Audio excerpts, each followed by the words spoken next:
Welcome to this Chromebook Camp screencast where I'm going to go over some of the features with composing messages in Gmail.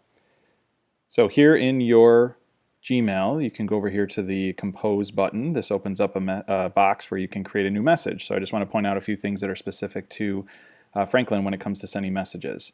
So in the to line, you can start typing the name of anybody in the school district, teacher or student that you want to send a message to. So let's pretend you were going to send a message to a teacher. Let's start typing the teacher's last name. It's always good to type the person's last name. It'll come up a little bit quicker, a little bit faster. Here's a good example. So this is a teacher that also has a child in the district. So the reason I point this out is whenever you send a message to a student, the student's email addresses end in franklinsabers.org. The teacher's addresses end in franklin.k12.wi.us. So this means that this is a staff member in the district. So just be aware of that as you send messages through Gmail, or if your teacher says to send them a quick email, make sure you're choosing the correct address. Always want to give your email message a good subject, a brief little snapshot of whatever it is that you're writing about. So question about my quiz. I'll put Ms. Fossbender in there. And then whenever you write your message, you always want to obviously write it with a nice opening and then also sign your name at the end. So just some things to keep in mind as you craft your messages.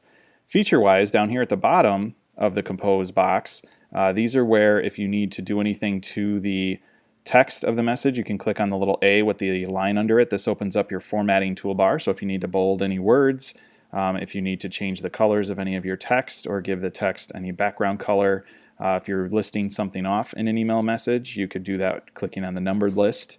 That'll turn numbering on or bullet points on. If you need to indent or change anything, indent or not indent, these buttons allow for that as well. And you can also choose a font here at the beginning. There's limited font choices and then different text sizes for whatever it is that you're typing.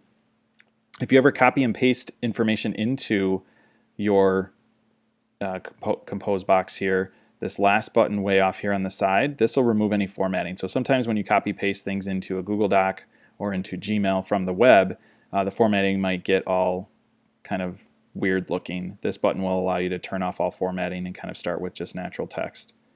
Other buttons down here at the bottom, if you had to attach a file from the computer, you can actually click on that and that'll open up and let you search your computer for a file that you want to attach. If you have a file that you want to send through or send from Google Drive, you can actually click on the Google Drive icon there and this will show you access to your Google Drive and you can click and choose a file or two that you may want to send. What's nice about that too is when you send it, it'll ask you if the other people don't have permission to see that file, it'll prompt you to set that as you go. If you needed to insert any photos or link something up specifically or add any emoji icons, little funny faces and symbols and such, those are all down there as well. So that is composing and sending a message. All of your emails are archived, so do remember that this is a school district address, so any message you send can be pulled up. If there's any inappropriate messages that are sent, we will deal with that as that comes up. So please do use email responsibly, and those are just some things to go over with composing new messages. Also new, I should mention, you can send messages now outside the district. So if you were tasked by a teacher to send an email message to a parent, you can now send messages outside of our domain and also receive messages from outside of our domain. So you can use this for contacting people outside of Franklin. And that is effective for grades 7 through 12. Thanks for watching.